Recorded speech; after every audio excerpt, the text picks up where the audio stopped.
What up, that's your boy Shaka2easy from Mesh.com, and here we go with the new video. And today, make sure you guys subscribe and hit the notification button because we're gonna teach you exactly what the pro don't want you to know. Other than that, guys, make sure you guys check out our offensive defensive guides from Madden.com that are definitely gonna help you guys win games. And don't forget to like the video and comment so that you guys can be winners every week on our weekly giveaways.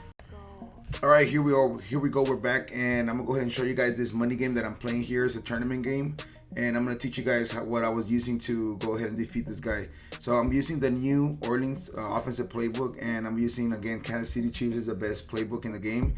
If you guys want more in-depth breakdown of that, go to MaddenAllStars.com and go check out the guides there. They're available, so go check them out so that you guys can win games and play games. Like, that's what I'm playing right now, is just tournament games for prizes, and that's it. Head to head every now and then just to get some reps, but I'm gonna go ahead and just throw over the top. The reason I love this offense, I could throw over the top and high pass for aggressive catches all game long. So aggressive catches is basically OP, guys. They're not gonna patch it. It's gonna be that's what the game is about this year. So that's something that you need to learn if you don't know how to do that. And right here on defense, I'm just gonna coming out in match coverage, and he's coming out in a run. So I like cover 4 because the safeties actually run really good, and also everybody kind of sticks to the players very well as well. I like to put a flat on the right side every time on the long side of the field, just so they can help. On this situation, I got stuck with a lineman, but my safety was actually in the seams, ready to get that interception.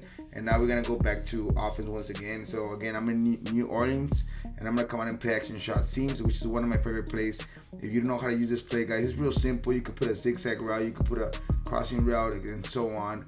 And in this play right here, I kind of just like trying to see if I could get a something with a running back. Nothing was there. He came out in a blitz, or his player block shitted there.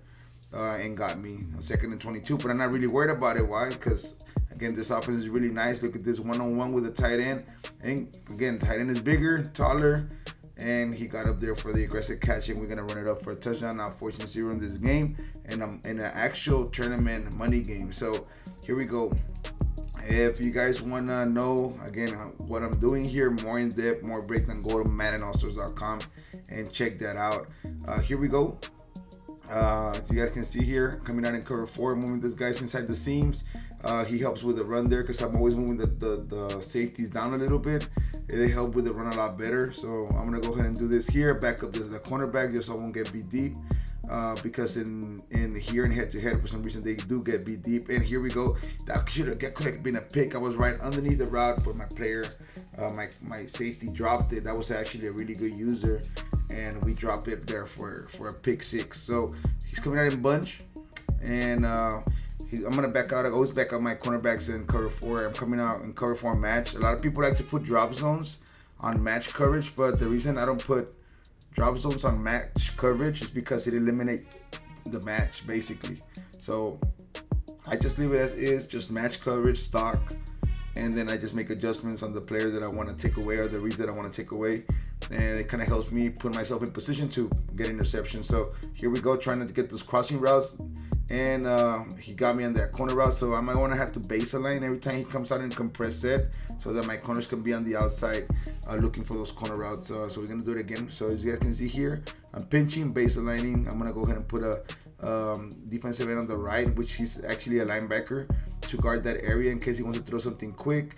I'll have somebody over there. I'm just gonna take away the middle of the field, and we managed to get him in a coverage sack, as you guys can see there. So tight offset again, and we're gonna go ahead and pinch, move the safeties down a little bit here, back up the cornerbacks. I'm gonna put a flat on the right. See, everybody's pretty much in coverage on that side, but I'm gonna take care of the middle, and right there I gotta watch for that crossing route there. So that was gonna be my first read. Next time around he tries to throw that, I know that on the right side I have that flat and I have the purples, and I'm on baseline, so I'm gonna go ahead and look for the left crossing route. So that's just something I'm gonna keep in mind that he likes to do, is wait for that crossing route to clear. But at this time I'm gonna take that crossing route away, and I just make them think twice. Sometimes when you make a player think of second guess their decisions, then the defensive lineman just rush in and get him for a sack. So let's go ahead and see what he comes out in here on this red zone play. And again cover 4 quarters, we're in match coverage, and we're gonna go, he's coming out empty base. So Here we go. In this situation, I like to put like the defensive end on a yellow, just so he can guard that little seam right there. But I'm gonna take it away, and he throws right. I think I took away his read, and he threw it to the second player right behind that route. And he made a mistake there because my cornerback was in the right position, or safety was in the right position. So we get another pick here. So we're pretty much 3 minutes or 4 minutes left, because in this tournament games, guys, you got to play 4 minutes. And I come out in a 0-1 trap. So we get him here for nice little yards, and he's coming out again in cover 0, so I could beat him over the top every single time with Watson or Lazard over the top. So those are the guys that I'm looking for, and let's see what he does here. So we coming out in 0-1 trap, and we get the first down, but he's kind of tying it up. He's putting players there to stop my run, because he doesn't want to get beat by the run. But that's what I want him to worry about. I want him to worry about the run, and leave the top wide open. So every time he thinks I'm going to run, I'm going to go ahead and hit him over the top. So I put a zigzag route here. Zig's not open. I see the crossing route, and I'm just going to throw it away, because everything was pretty tight there. And I didn't want to take a risk throwing over the top for a pick, since I'm already 14-0. So at this situation, I'm thinking I don't want to give this guy anything for free. I want him to earn it. So I'm going to make smart decisions to keep a good drive and waste time, so that he has to earn his touchdown. And in this situation, every time I see my receiver beating the cornerback or safety over the top, that's a throw over the top every single time. And as you guys saw on the first 2 touchdowns, that's what I did. So every time you got inside position or you're beating your cornerback, that's a throw right there. So you see that? I'm beating him. Actually, I wasn't beating him on that one, but I thought that maybe I could go get it. And his safety was actually in position to make that pick. So that was my mistake there. I should have been a little bit more patient and maybe done a different read or done a different play, attack differently, since I kind of got a little bit of tunnel vision on that play there, trying to force that play in there. I shouldn't have just waited and been a little bit more patient. So here we go. I wish he could have thrown to that crossing route. This time I was waiting for that route to clear out, since he likes to throw the crossing route. And I thought he was going to throw right at me, but he threw a little bit higher and to the other route, so he got a first down. So it's 14-0 in this game, and here we go. So I'm going to go ahead and move the safety down a little bit to take care of that seam. I'm going to put the flat, move it back up. The cornerbacks take away that. I took away that read there perfectly. There's nothing now he can throw, and he just throws it away. So you guys saw there, I had somebody on the left side taking care of the crosser, and now I took the opposite crosser, and he didn't have nowhere to throw. He would have thrown, that would have been a pick, and he managed to throw it away. So here we go. I have somebody on the left side. I left all my 4 linemen blitzing, and he actually had that crosser again wide open. But I wanted to leave the 4 linemen blitzing so that I can go ahead and get a little bit more pressure. Sometimes I'll just like block shit like crazy over the edge, so on defense, so I could blitz them, or I could send a blitz out of that. I just didn't want to blitz there. So right here, what I do, I flip the play and I change the packages. And this was kind of a high throw, which I don't know, that should have been perfect. But I changed the packages so I can have 2 wide receivers on the inside. So you see how I have Lazard and I have Watson on the inside.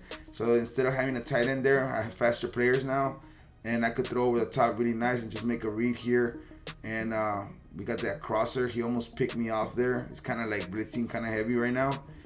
So I just got to be a little bit more patient with this. And it's 14-7 in this game. So guys, if you guys are struggling, like, this is the way I play here.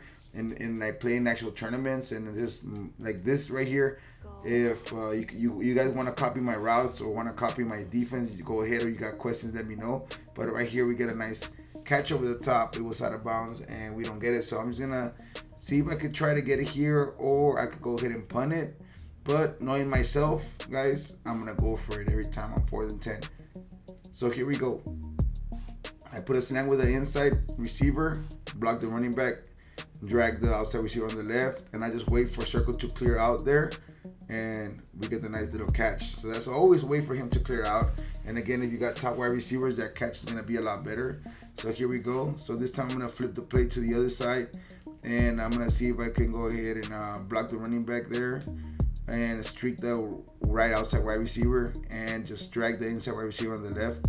See, something gets open. Nope, nothing gets open. It kind of took a little bit too long to make a decision, so that's gonna happen there.